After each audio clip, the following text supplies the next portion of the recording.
Assalamualaikum warahmatullahi wabarakatuh. Auzubillahi minasyaitonirrajim. Bismillahirrahmanirrahim. Innama tu'aduna lawaqi.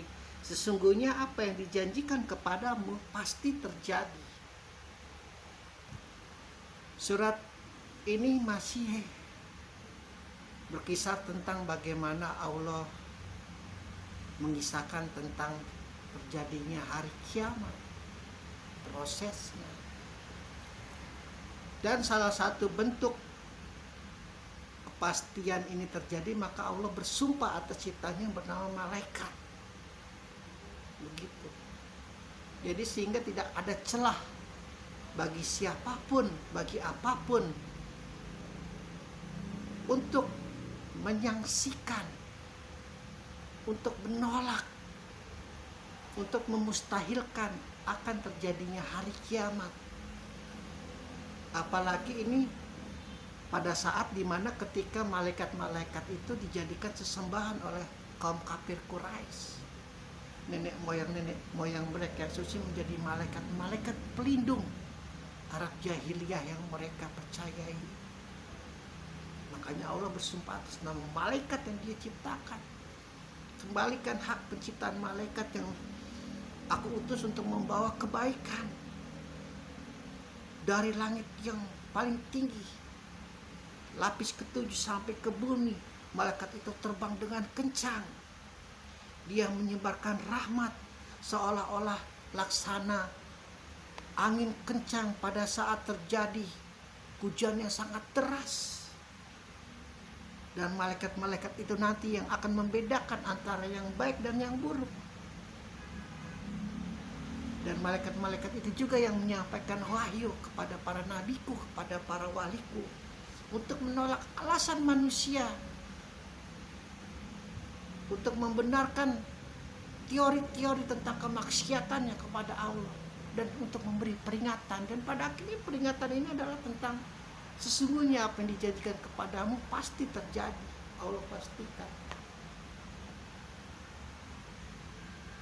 Sudah tidak ada celah lagi tentang bagaimana itu kiamat pasti terjadi. Allah sudah banyak bersumpah demi malam, demi siang.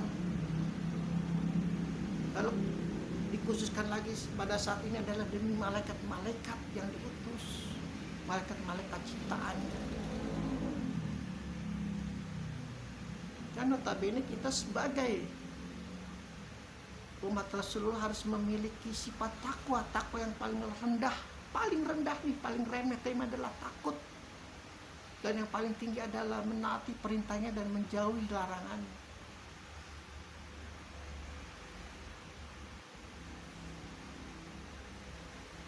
Sesungguhnya apa yang dijanjikan Allah kepadamu pasti terjadi.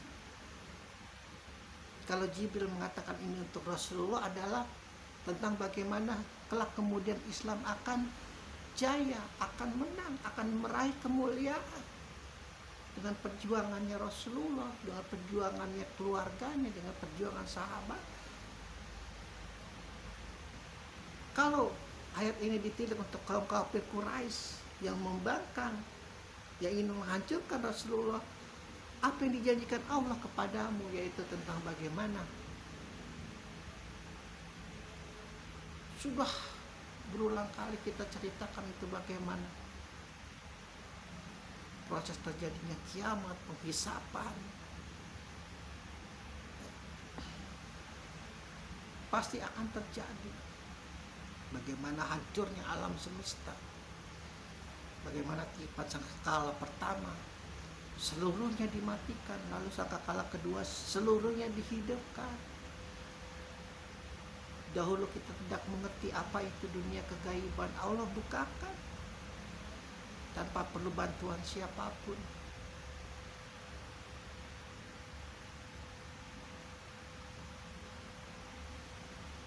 Banyak ayat-ayat yang mengatakan bahwa Allah adalah bukan Tuhan yang ingkar dengan janji, bukan Tuhan yang senantiasa untuk apa sih kalau kita istilahnya berjanji pada saat yang kepepet saja.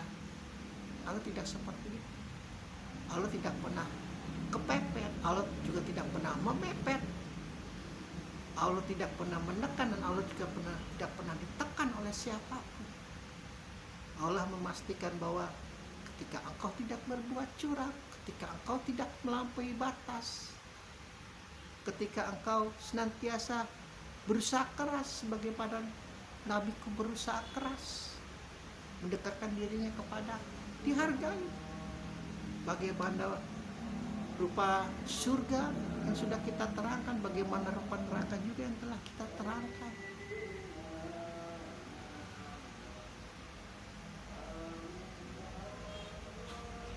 Pada saat kita menyadari bahwa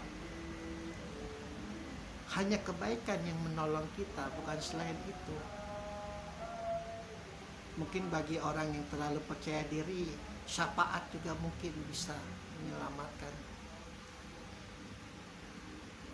Itu ada semacam keheningan.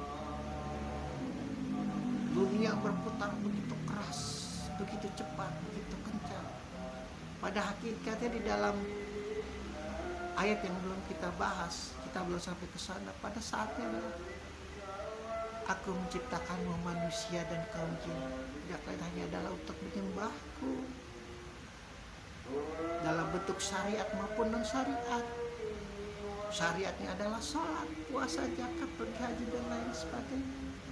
Non syariatnya adalah berkelakuan baik, menjaga alam semesta, menjaga perdamaian dunia, tidak menyebarkan hoax, sangat benci kepada korupsi, kolusi dan nepotisme.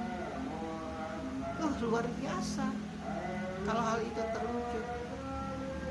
Tapi ingat, ada satu entitas yang namanya Lanatullah yang diizinkan untuk menggodamu, karena dia merasa dirinya adalah yang paling hak untuk disembah oleh para malaikat, bukan Adam. Adam yang penuh kekurangan yang aku ciptakan dahulu. Jadi benar ketika orang mengatakan hidup ini adalah permainan. Walaupun hanya permainan, tapi jangan dilakukan dengan cara yang main-main. Kita tahu hidup ini adalah permainan, tapi kita melaksanakan kehidupan ini jangan dengan cara main-main. Harus serius. Harus tahu posisi manusia itu di mana.